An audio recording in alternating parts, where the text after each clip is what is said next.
A wealthy man, fed up with his daughter's arrogance and spoiled attitude, sends her to live on a farm saying, "You're going to learn humility the hard way." Ashley grew up surrounded by everything money could buy. She lived in luxury, comfort and flattery, treated as the center of a world that revolved around her. The only daughter of Frank, a businessman known for his integrity, she never knew limits. From a young age, she had access to the best schools, the most expensive gifts, the most exclusive parties, but never heard a no.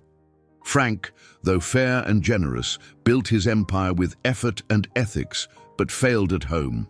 Driven by guilt and excessive love, he did everything to protect her from the pains of the world. He ended up protecting her too much.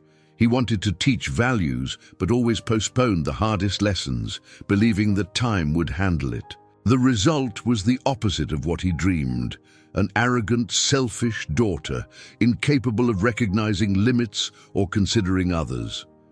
Ashley treated people as tools or obstacles.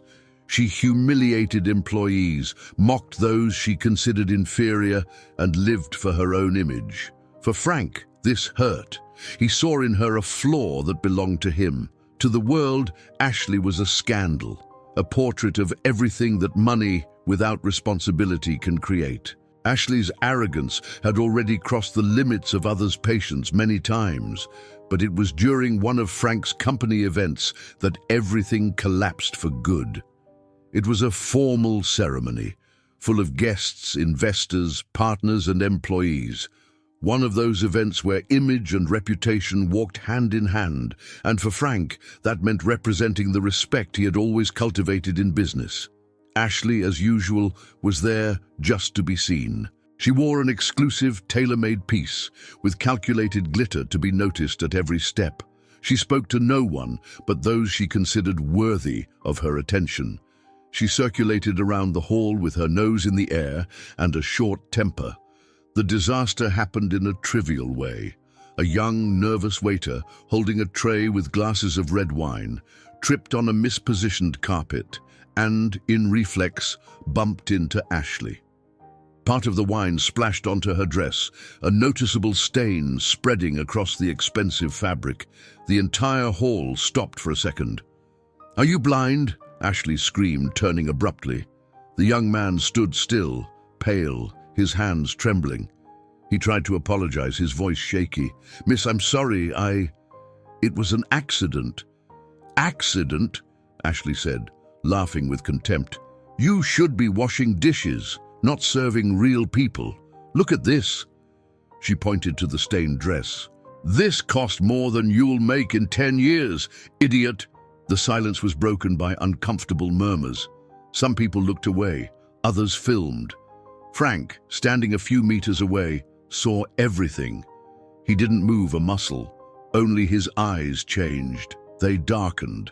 The waiter, visibly embarrassed, lowered his head and hurried out. Ashley huffed, grabbed a new glass, and walked off as if nothing had happened.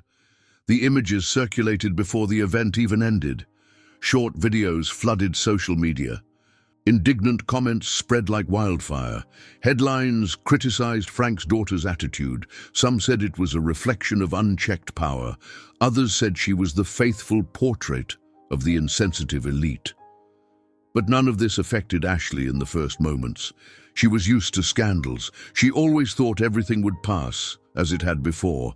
Frank, however, didn't think so. That night, he climbed the stairs of the mansion in silence. He entered his daughter's room without knocking. Ashley, sitting in front of the mirror, was applying cream to her face. "What you did today was unacceptable," Frank said, his voice firm. "If it's about the waiter, he was an idiot," Ashley responded, not taking her eyes off her reflection. "If you want me to apologize publicly, forget it." "I don't want an apology. I want you to understand what you've become," he said, now closer to her. She turned to him, laughing disdainfully.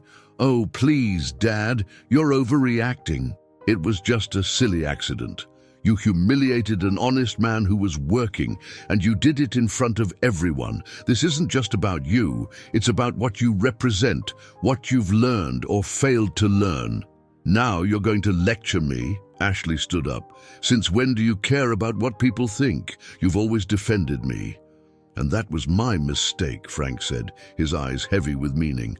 I failed you. I protected you too much. I thought time would teach you, but time only fed you. You're blaming me for being who I am. Ashley raised her voice. You gave me everything, remember? Everything, except what mattered most. And now, this has to stop. Stop how? She crossed her arms, challenging him. You're going to the farm, Frank said slowly, looking his daughter in the eye. I spoke to an old friend of mine, Samuel, who takes care of one of the properties in the countryside. He's the one who gave me the idea. You're going to live there. You're going to live with the basics, work every day, interact with real people. You're going to learn the value of humility, coexistence, and effort, even if it's by force. Farm? Ashley laughed loudly, almost offended. Are you kidding me? A farm? Do I look like someone who was born to get her hands dirty? I'm not kidding, Frank said, his voice firm, and I want you to listen carefully. If you refuse to go or try to run away, you won't see another cent of mine. No cards, no accounts, no driver, no apartment, no car. You'll lose everything, Ashley. You won't be able to come back to this life unless you change. You'll stay there as long as necessary. It could be a month, it could be a year. It doesn't depend on me, it depends on you. You can't be serious, she said, her expression changing from mockery to contained fury. This is absurd. It's inhumane. I'm your daughter. Exactly because of that, I'm doing this, Frank responded. Because I still believe you can be saved. But it won't be here, with red carpets and people bowing to you. It's not punishment. It's your last chance. The final attempt to make you understand that the world doesn't revolve around you. Save me? Save me from what? From being an ignorant peasant, from living like an animal. Ashley screamed, her eyes wide, her face red. You want to throw me into some random hole because of a ridiculous accident with a waiter? It wasn't an accident. It was arrogance. It was contempt for a human being, and it wasn't the first time. You've lost the sense of respect. You don't see anyone but yourself. She grabbed her purse in a swift gesture, walked to the door, and slammed it hard. Frank stood still for a moment, took a deep breath, turned around, and went down the stairs. Without hesitation, he picked up the phone and called Samuel. The next day, Ashley didn't leave her room. Not the next day either. She waited for her father to back down, as he always had, to come in with a tray of apologies and soft words, but nothing happened. When she finally tried to leave, she had to face reality. My card didn't go through, she said on the phone with her assistant. Call the bank, there must be some mistake. Mr. Frank ordered all accounts to be blocked. What do you mean? She screamed. And my car, my driver? Fired. Fired. Has he lost his mind? She hung up furiously, tried to log into her apps. Nothing worked. The access codes were blocked. Her world started to collapse in a very real way. For the first time, no one was rushing to fix her problems. The next morning, Frank was in the living room with a suitcase in hand. You have two options, he said bluntly. Either you go to the farm now, or you're on your own. No money, no help. Ashley, with red eyes from anger, replied, You're throwing me away. I'm trying to save you before the world does it for me. The journey to the farm was made in silence. Ashley, sitting in the back seat of the car, looked out the window with hatred. She didn't speak to the driver. She didn't speak to Frank. She didn't cry. But her eyes were filled with resentment. When they arrived, Don Samuel was waiting at the gate. He was a man with sun-weathered skin, grey hair, simple clothes, and a calm look. Welcome, miss, he said, opening the wooden gate. Ashley looked around with disdain. The dirt road, the strong smell of the woods, the sounds of animals, everything seemed dirty, outdated, grotesque. You call this a house? She said, stepping out of the car with disgust. It's a good place, Samuel said, unshaken. For who? She retorted. This looks like the end of the world. Frank took the suitcase from the trunk. She stays here, no privileges, no shortcuts. Treat her firmly but respectfully, even if she doesn't give that in return. As you wish, Samuel replied. Ashley didn't look at her father as she said goodbye. She grabbed her suitcase and entered the house as if it were a medieval punishment. The construction was simple, with old furniture and the smell of aged wood. The room, small, with a single bed, a noisy fan and a narrow window with a view of the plantation. "This is a prison," she said to herself. Samuel knocked on the door. "If you need anything, I'm outside." "I need a helicopter," she said sarcastically. He didn't respond, just walked away. In the following days, Ashley refused to leave the room. She lay in bed, scrolling through old photos on her disconnected phone. The lack of internet made her revisit images from the past as if she still lived in them. She tried to ignore the sound of roosters, the smell of dirt, the suffocating heat. Samuel knocked on the door every day. "Miss, we'll need help with the chicken coops." "I'm not a maid." "By the end of the day, if you want to water the garden." "I don't want to." He didn't insist. He just left the invitation and walked away. Time passed slowly. The discomfort grew, the loneliness too, but she resisted, clinging to her contempt as if it were armor. She wasn't ready to give in yet. She still didn't accept that, in this place, she was just another one. Ashley woke up one day with the sound of roosters tearing through the morning silence. The heat was already rising, the air thick with the smell of wet earth and manure. She turned over in bed, covered her face with the pillow, and groaned in impatience. She felt trapped, punished, suffocated by everything around her. The wooden ceiling, the peeling walls, the slow-moving old fan, everything seemed to mock her. The memory of her room in the mansion, air-conditioned, silent, with thick curtains and expensive perfume, seemed like part of another world. She reluctantly got up, tied her hair in a messy bun, and put on clothes that smelled of cheap soap. In the hallway, she found Samuel serving black coffee. He looked up and smiled. "Good morning, Miss Ashley," Samuel said. She looked at him as if she'd been insulted. "Don't call me miss, this isn't a hotel." "You're right," he replied calmly. "Here, we call everyone by their name." She served herself without asking, took a sip and made a face. "This tastes like coal." "It's strong, yes, but it wakes you up well," he commented, not losing his good mood. She snorted and moved away. She avoided any longer conversation, always responding with short phrases or sarcasm. During the first days, she refused any invitation or suggestion. Samuel, however, never got upset. Every morning he knocked gently on her door. "Ashley, we have some tools covered in grease. If you want to help, let me know." "Do I look like a mechanic now?" she would retort. The next day, "We're feeding the pigs. I could use another hand."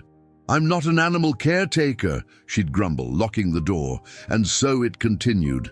Day after day, Samuel never argued, never pressured. He just offered, and returned the next day as if he'd never been rejected. Time went by. Ashley couldn't stand the slowness of the routine. Without a phone with signal, without the internet, with no one to flatter her, she began to feel the weight of boredom. She walked around the house, chewed her nails, slept at strange hours, reread the same labels on pantry items as if they were newspapers. She felt surrounded by silence and uselessness. She started to walk around the yard just to pass the time. She watched the chickens, the skinny dogs, the trees, the dirt paths. She didn't want to admit it, but she was tired of doing nothing. One morning, after hearing Samuel's steps walking away from the door, she left quietly. She found him in the workshop, cleaning some tools covered in grease. "Does that need to be washed?" she asked, her gaze fixed on his hands. Samuel looked at her in surprise, but without showing much. "It does. If you want, there's a bucket and soap over there." She took a deep breath, crossed her arms. "But don't ask me to sing while I scrub, okay?" "I'm not asking for anything," he said, handing her a pair of gloves. "I just leave the space." She grabbed the gloves reluctantly, sat down in silence and began scrubbing a wrench. She complained quietly about the smell, the effort, the lack of purpose. "This is pathetic," she said, more to herself than to him. "It's necessary," he replied, continuing his work without looking. The next day, he invited her to help feed the animals. She hesitated but went. The smell of the pigs almost made her vomit.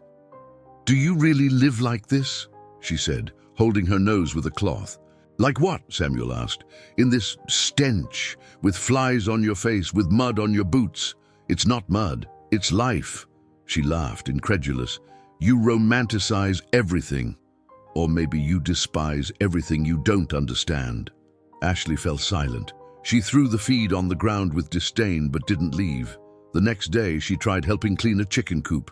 She ran out screaming after one of the birds pecked her leg. "This is unacceptable," she screamed. "They attacked me. I'm allergic to feathers, you know." "Now you know," Samuel said, smiling. "Don't tell anyone." "There's no one to tell, just the chickens." Ashley stood still, hands on her hips, watching the feathers fly. "I should be in a spa right now. And you're in a chicken coop. Life has its way." In the following days, she started showing up in the yard before Samuel called. She never said she was going to help. She just appeared, stayed nearby, pretending to pass by. One day, she spent an hour watching the cows. Another day, she asked how long it took to plant a lettuce seedling. That was when she met Ryan. He had been there from the first day, but she had completely ignored him. She really saw him for the first time when he came carrying 2 buckets of water. "This is my son," Samuel said. "Ryan, this is Ashley." Ryan smiled naturally. "Nice to meet you." She just nodded without raising her eyes. "Uh-huh." He didn't seem offended. He just continued. "Do you need help there, Dad? We're working on the beds. Want to show her how to make a furrow?" "Sure," he said, grabbing a hoe. "I'm not going to dig anything," Ashley said, stepping back. "That's fine. But if you change your mind, the hoe is here," Ryan said, leaving the tool resting on a log. She watched him from a distance, finding him unbearable. He was too cheerful, too simple, walking barefoot as if it were the most natural thing in the world. He spoke with all the workers with affection, as if they were part of the family. "Is this a cult?" she asked one morning. "Just people who respect each other," Ryan said, wiping sweat off his forehead. "Do you always talk like this?" "Like what?" "As if you're in a margarine commercial." He laughed loudly. "It's the first time someone's told me that. Thanks, I liked it." She rolled her eyes and walked away. But in the following days, she began to notice more. He was always around. He never forced a conversation, but left space. When she was rude, he laughed. When she mocked, he responded with lightness. "Are you always so calm?" she asked one afternoon. "No, only when someone's trying to annoy me." "And does it work?" "Not much, but it's fun to watch you try." Ashley let out a short laugh, as if she didn't want to laugh. Then she cleared her throat. "Don't get used to it. It was just a reflex." Noted. She began to listen to his stories. She didn't comment, but she listened. She knew when he talked about his childhood on the farm, the cold nights, the hard work, the fears, and the small victories. One day, without realizing it, she spent more time outside than inside the room. Ryan treated her like he treated anyone, and that to Ashley was new. He didn't flatter her, he didn't praise her unnecessarily, he didn't expect from her something she didn't want to give. He was just there, and that was enough. It confused her the most. Little by little, without her realizing it at first, the farm routine began to seem less like a punishment. It was still difficult, of course. The heat still felt unbearable on some days. The insects never gave up, and the strong smell of the animals still clung to her clothes. But there was something different in the way she began to face everything. It wasn't just a prison anymore. It was starting to feel like a path. Ashley began to take an interest in a vegetable bed Samuel grew at the back of the house. At first, she only observed from a distance, leaning on a stake, arms crossed, making sarcastic comments. "Is that lettuce or a thicket?" she said one morning. "It depends on who takes care of it," Samuel replied, not taking his eyes off the ground. The next day, she crouched next to him and asked, "If I want to try, where do I start?" Samuel simply handed her a hoe. Her first attempts were a disaster. She watered too much, then forgot to water. She planted seeds unevenly, compacted the soil too much. Some seedlings wilted in less than 2 days, but she didn't give up. She grumbled, cursed the sun, complained about back pain, but she came back the next day. "I killed them again," she said, frustrated, holding up a soaked leaf. "Then plant again," Ryan said, who had appeared to help her remove the remains of the drowned seedling. She rolled her eyes. "Don't you ever get tired of sounding like a Hope commercial? Don't you get tired of complaining like it's a gift?" he retorted, smiling. She laughed unwillingly. In addition to the garden, she learned to sew old rags for reuse. Samuel taught her the first stitches with patience. She poked her finger every 2 minutes and threw everything up in the air. "This is a step backwards," she said irritably. "In the city, we donate and buy new. In the city, you forget to fix things," he replied. Then came the heavier tasks, milking cows, carrying sacks, chopping wood. Her fingers began to thicken, her arms to gain marks. A blister on her heel turned into a callus. Her skin, once treated with imported creams, now carried shades of sun and small scars. "You're getting tan," Ryan said one day. "I'm getting burned," she responded, waving her face, "and full of mosquito bites." "Yeah, but you're different too." She looked at him sideways. "Different how?" "More real," he said, and left without waiting for an answer. Ashley still complained. She still said at times that it wasn't like this in the city, that this whole thing was a waste of life. But those words no longer carried the same venom. They were more memories than protests. She no longer flinched when she got dirty with mud. She didn't make faces when eating simple food, nor roll her eyes when hearing someone mispronounce a word. She started calling the workers by name. She started asking how they were. She started saying thank you. With Ryan, the change was even slower and deeper. It started when one night she commented softly, "Sometimes I feel alone, even surrounded by people." He didn't respond with cliches. He just nodded, as if he understood. Another day, they helped care for a sick calf. They spent hours with the animal, alternating compresses, speaking little.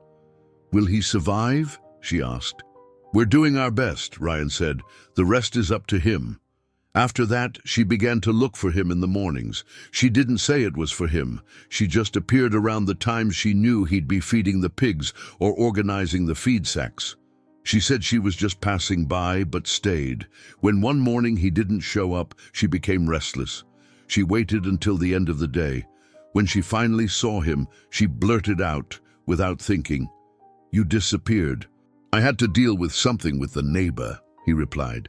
"Did you miss me?" "Of course not," she said quickly, looking away. "I just thought it was strange. Everything here is so predictable." "I see," he said with a small smile. She began to enjoy his presence. It was simple, direct, without demands. He didn't judge her, nor did he pressure her. He was just there, and that was enough. She began to admire the way he treated the animals, how he helped others without expecting anything in return. What had once caused her disdain now provoked curiosity, then respect, then a silent affection that she didn't know how to name. The days grew lighter, the nights longer. Conversations on the porch, with the sound of crickets in the background, began to become part of the routine. Ryan talked about the small things in life, as if they were big, and Ashley listened, in silence with more and more attention. Sometimes she still talked about the city. She said she missed certain foods, some places, how it was easier to get dressed without getting dirty at every corner. But over time, those talks diminished. They became spaced out. They became empty. The attachment to the old world seemed more like memory than desire. "Do you think I could live here forever?" she asked once. "It depends. Do you want to live here or just survive until you can leave?" She took a while to answer. "I don't know yet." Ryan nodded. "When you know, you'll understand what to do." Vanity gave way to care. The makeup was kept in the bottom of a drawer. Her once sleek, perfect hair was now tied up with some strands out of place. Arrogance turned into silence. Hurry gave way to presence. Ashley started to notice things she had once ignored. The smell of the coming rain, the different songs of each bird, the rhythm of the wind at dusk. She was changing, not all at once, but layer by layer, error by error, gesture by gesture. What had once been a pose was now truth. Months passed. Then one day, without warning, Frank appeared. He arrived in a simple car, wearing discreet clothes. Samuel received him with a firm handshake. He asked about Ashley. Samuel pointed to the back of the house. Frank walked slowly, unsure of what to expect. Deep down, he prepared himself to see a daughter who was angry, defensive, maybe with rehearsed words. But what he saw made him stop. Ashley came to meet him with a calm smile. Her hair was tied in a simple bun, her hands marked by the sun and dirt. She wore a faded shirt, her feet covered in dust. "Hi, Dad," she said. Frank took several seconds to respond. "Hi."